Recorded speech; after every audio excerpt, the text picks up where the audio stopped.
Il y a 3 ans, juste après la fin de la guerre au Kosovo, nous avions visité la vallée de la Drenica, où des experts médico-légaux exhumaient des charniers.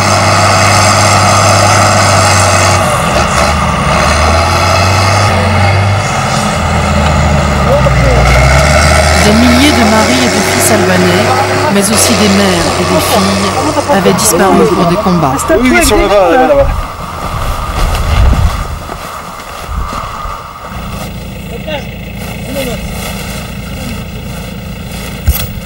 Un morceau de pull, une boucle de ceinture, une montre, autant de fragments pour identifier les morts. Des villageois de la Drenica, une région sévèrement touchée par la guerre, arrivaient avec l'espoir de trouver des informations sur leurs disparus.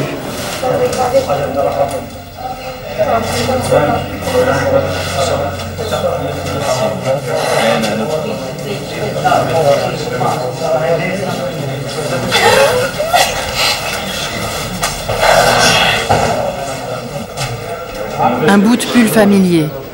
Serice l'avait tricoté pour son mari. Elle sait alors que l'enfant qu'elle attendait ne connaîtrait jamais son père.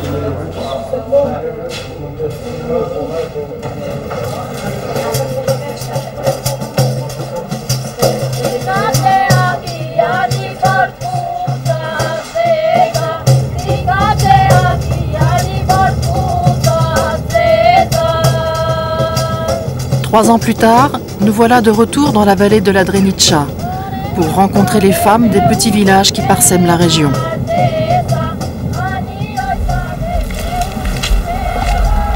Nous retrouvons Serice dans la maison où vit la famille de son défunt mari. Veuve, elle a donné naissance à un garçon qu'elle a appelé Bayram, comme son père. Si l'enfant avait été une fille, la belle famille l'aurait gardé. Mais Serice aurait été renvoyée chez elle.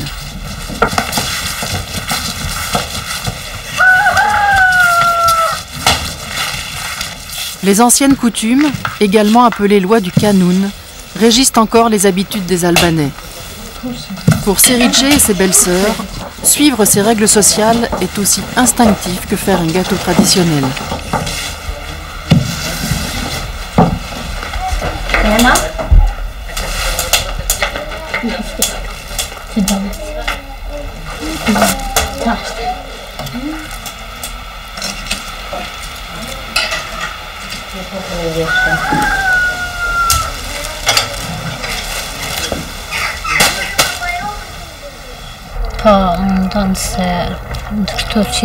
Ce qui m'est difficile, c'est de vivre tous ensemble. On s'entend pas bien, moi et mes belles-sœurs. Avant, j'avais ma maison à moi, et depuis, je vis ici. D'ailleurs, il y a quelques jours, on s'est disputé.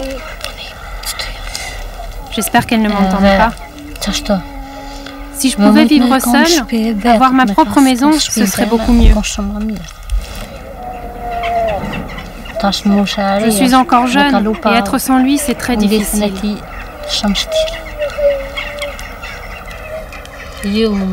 Me remarier ?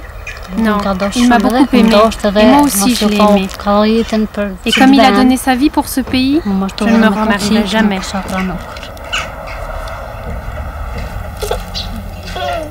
Néanmoins, le grand-père peut jouer avec Bayram, comme le ferait un père avec son fils. Serice est condamné à rester enfermé dans l'enceinte de la maison et à servir les hommes.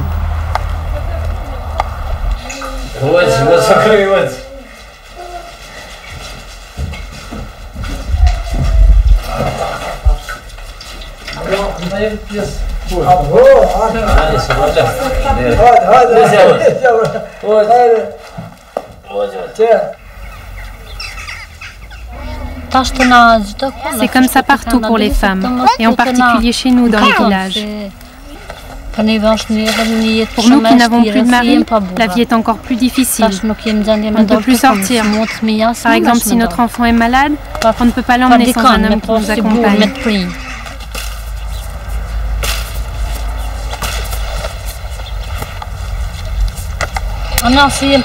Nous qui sommes sans mari, les gens vont dire « Regarde, elle est sans homme et elle sort pour faire des choses. » Tu ne peux aller nulle part. Tu n'es pas libre.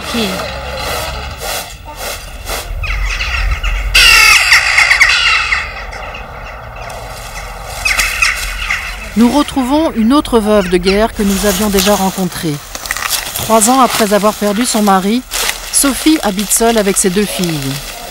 Elle cultive du maïs sur une terre qui appartient à la famille de son mari. La tradition ne lui permet pas d'hériter de cette terre. Par crainte du qu'en dira-t-on, elle envoie quelqu'un d'autre chercher les 50 € qu'on verse chaque mois aux veuves de guerre. L'absence de l'homme dans la famille est source de gêne.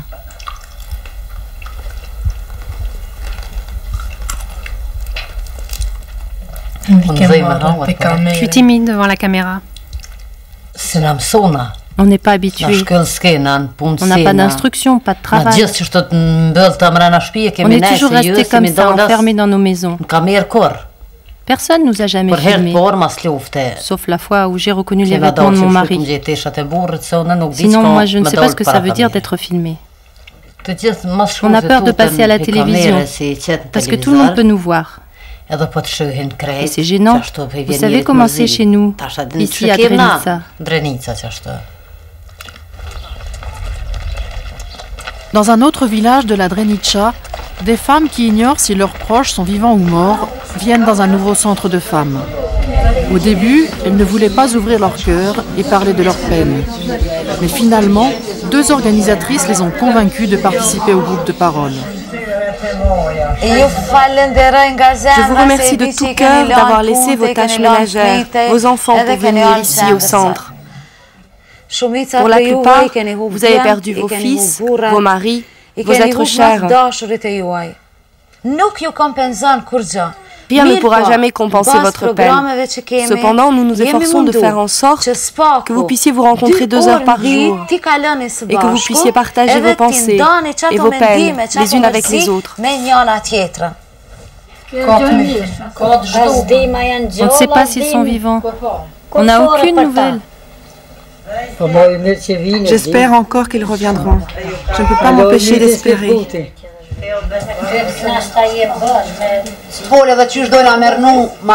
Mais parlons de l'avenir. Les enfants vont aller à l'école. Ils vont travailler. Il faut penser à un futur meilleur. Une vie stable. Une vie calme. Une meilleure vie en société. Oui, mais Rabat, c'est toujours les hommes qui ont été les piliers de la maison et du foyer. Maintenant, le pilier de la maison, c'est la femme. Sans la femme, le foyer n'existerait pas. Montrez-moi un homme qui soit capable, seul, de gérer la maison. Lorsqu'elles repartent, ces femmes ont repris confiance en elles et sont prêtes à prendre un nouveau départ.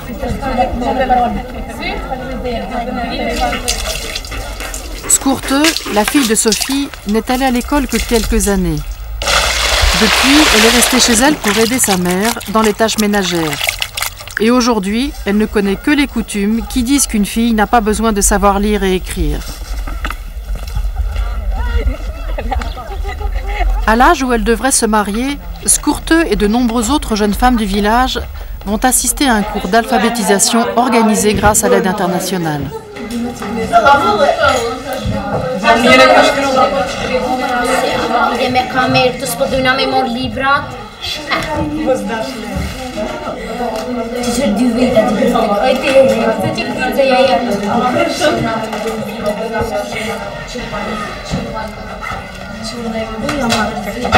Elles ont dû tout d'abord surmonter la honte de ne pas connaître les bases à leur âge. Au début, c'était très difficile pour elles. Ça leur paraissait humiliant puisqu'elles ont quitté l'école très tôt. Elles se sentaient différentes des autres. Maintenant, ça va. Ça va mieux de jour en jour. Chaque nouvelle lettre apprise apporte à ces jeunes femmes un peu plus de confiance en elles. Pourtant, leur enseignante est elle-même confrontée à un drame personnel. Avant, j'étais différente. J'avais d'autres espoirs. Maintenant que j'ai perdu ma famille, je ne sais pas. Le travail, ce métier d'enseignante que je commence ici, C'est ça qui me maintient en vie.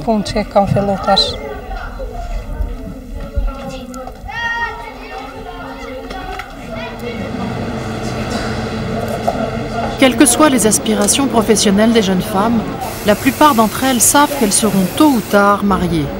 Aujourd'hui, c'est au tour de Shpresa.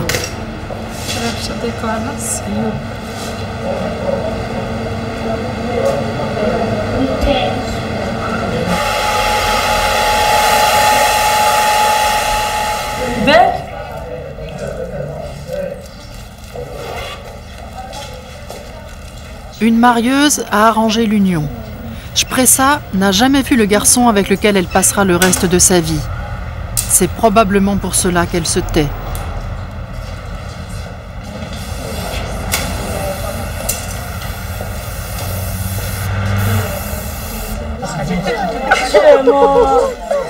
Les femmes du village se rassemblent pour dire au revoir à Shpresa.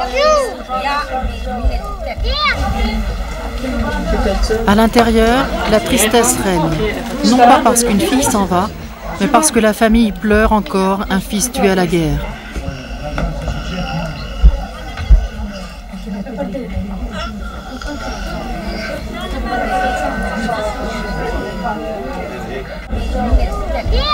La cour est réservée aux femmes, mais un cousin vient parler avec la mère de Shpresa de ce qu'on attend d'une jeune mariée. Elle doit avoir de l'allure. Il faut qu'elle soit vierge, que personne ne lui ait pris sa virginité. C'est ça la tradition. C'est la plus belle chose pour un homme. C'est ce qui le rend fier et heureux. Chez nous, ces choses-là sont encore très importantes. Chez nous, les Albanais, si elles ne le sont pas, certains les renvoient. D'autres sont d'accord pour les garder. Mais moi, je n'accepterai jamais qu'ils gardent ma fille si elle ne l'est pas.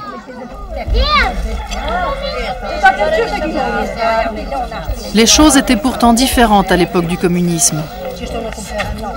Moi, j'ai choisi mon mari toute seule, en cachette. Et nous nous sommes mariés sans cérémonie, juste lui et moi.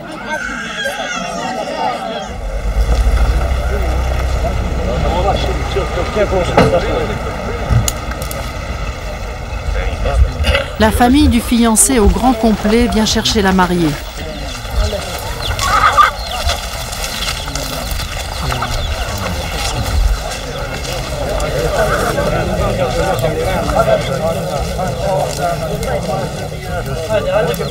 Comme le veut la coutume, les hommes des deux familles se rassemblent hors de la maison, emmurée, où se trouvent les femmes.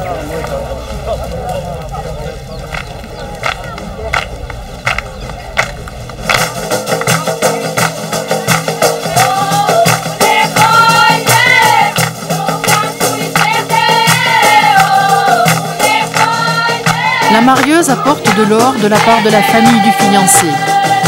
Le futur beau-père de Shpresa a emprunté l'équivalent de son salaire annuel de policier pour payer une femme à son fils.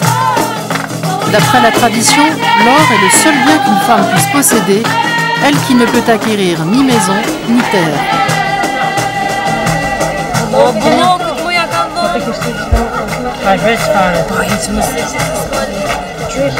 À l'âge de 17 ans, Shpresa doit donc quitter sa maison. Mais selon la coutume, elle pourra y être renvoyée si elle ne donne pas naissance à un garçon. C'est un homme de confiance qui vient chercher la fiancée.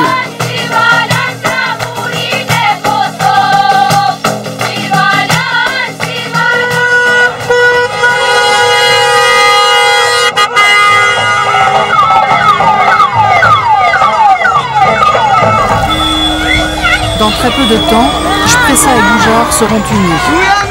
À 20 ans, celui-ci a déjà fait la guerre. Il n'a jamais rencontré sa future femme.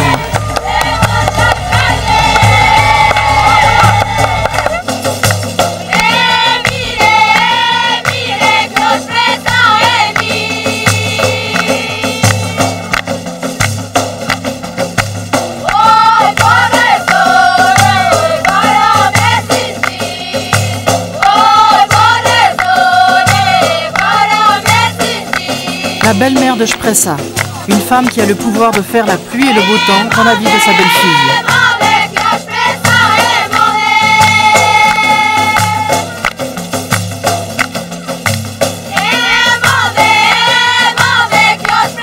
En trempant ses mains dans de l'eau sucrée, Shpressa invite la douceur à entrer dans sa nouvelle vie.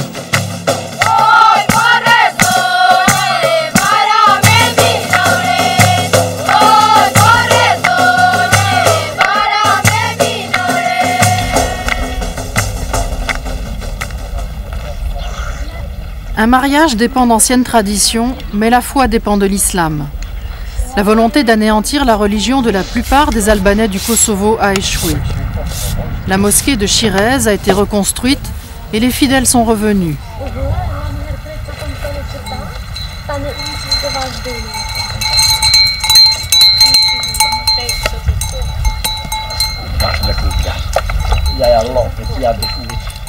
Même les jeunes choisissent de pratiquer. Ardita a perdu son père et elle vient maintenant à la mosquée pour apprendre ce qui ne lui a jamais été enseigné auparavant.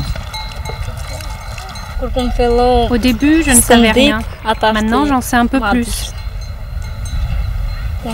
La jupe, je l'ai achetée. Mais le foulard, ils me l'ont donné.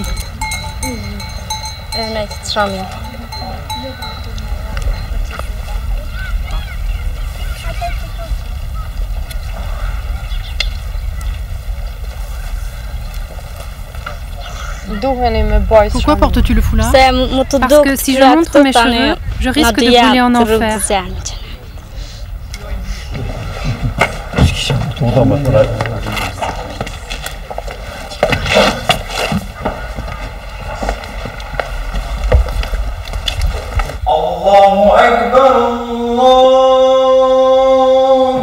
Celles qui ont déjà reçu une certaine instruction portent une écharpe à la mosquée. Les autres n'en portent pas encore.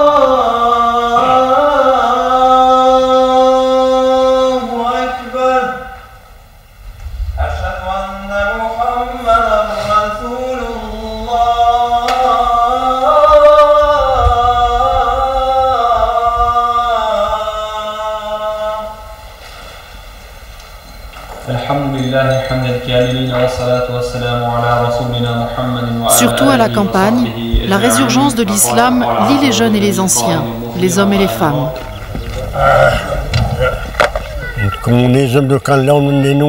Au temps du communisme, on ne nous laissait pas faire le ramadan. On disait à ceux qui travaillaient, soit tu arrêtes le jeûne et la prière, soit tu perds ton travail.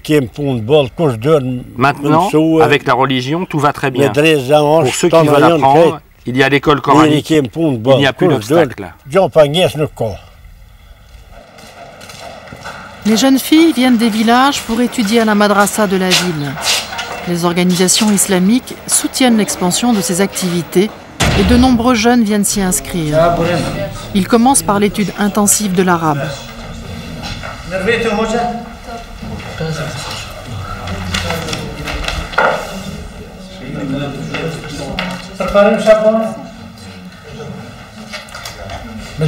Nous allons nous efforcer d'apprendre au mieux la langue arabe, parce que vous savez tous que l'arabe est la langue clé pour la connaissance de l'islam et de toutes les autres matières qui sont enseignées ici. C'est aussi, bien sûr, une condition pour être un bon imam et un bon pratiquant.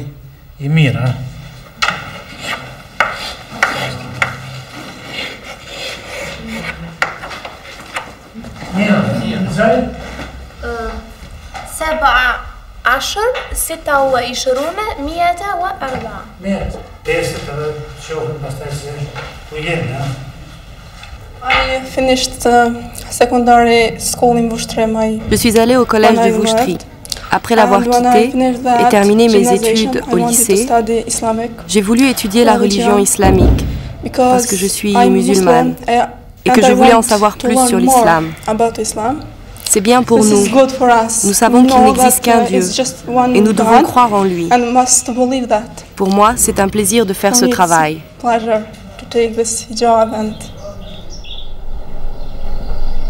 2 semaines après le mariage de Shpressa, nous lui rendons visite pour voir comment s'organise sa vie de jeune épouse.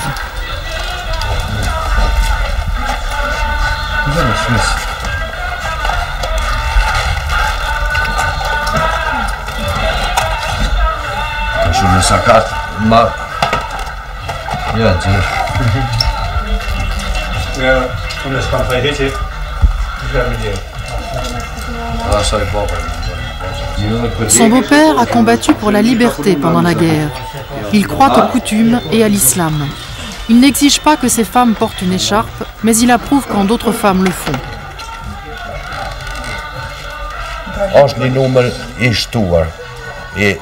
Le nombre des femmes qui portent le voile a augmenté, mais il n'y a rien de mal à ça. C'est la religion, c'est dû à la libération du pays.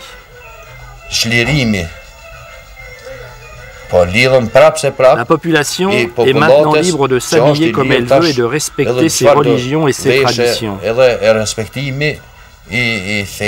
Et moi, je suis d'accord avec tout ça.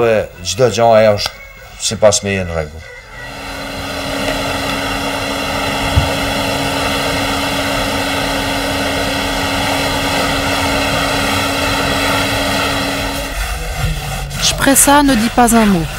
Elle ne sera écoutée qu'une fois qu'elle aura donné naissance à un enfant. Même sur le sujet des enfants, c'est le beau-père qui parle au nom de tout le monde. En temps normal, 3 ou 4 suffisent. À notre époque, il fallait qu'on ait de grandes familles avec beaucoup d'enfants à cause de toutes les guerres qu'il y a eu jusqu'à maintenant. C'est une vieille tradition albanaise. Maintenant, les jeunes ont un autre avenir devant eux et j'aime beaucoup lorsqu'ils disent qu'ils n'en veulent que 3 ou 4. C'est le retour à la norme.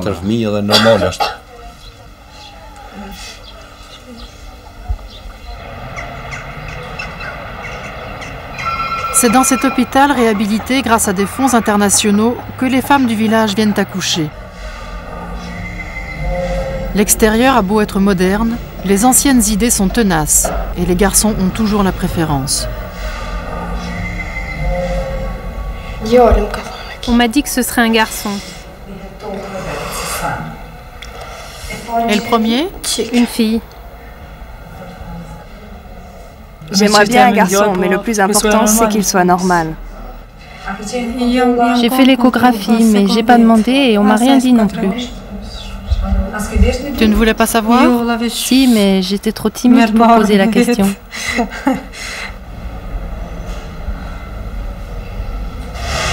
Si à l'échographie, on découvre que le bébé est une fille, les femmes choisissent souvent d'avorter, ou elles y sont poussées par leur famille. C'est pourquoi il y a plus de garçons que de filles. Il est compréhensible qu'à cause des guerres que nous avons eues depuis des siècles et des siècles, nos mères aient eu envie d'avoir des garçons, car la guerre en a dévoré beaucoup.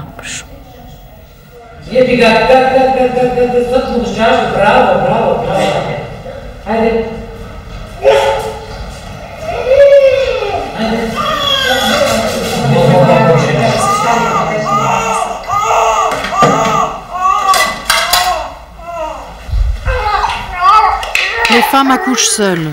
Aucun homme, ni aucun membre de la famille n'est autorisé à entrer dans la salle de travail.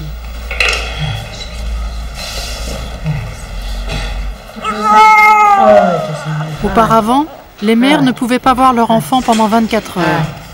Aujourd'hui, les infirmières encouragent la mère à être auprès de son enfant dès la naissance.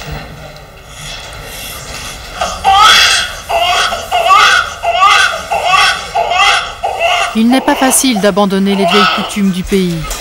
Bien qu'il soit recommandé de ne pas emmailloter les nouveau-nés, les garçons sont souvent enveloppés dans des langes bien serrées.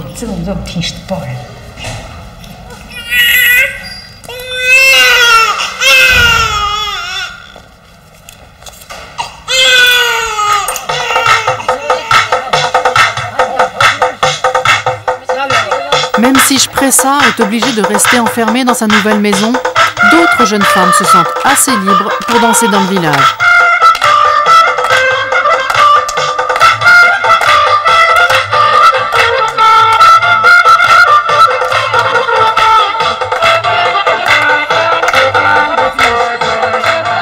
Des pas de danse pour une vie qui leur offre plus de choix.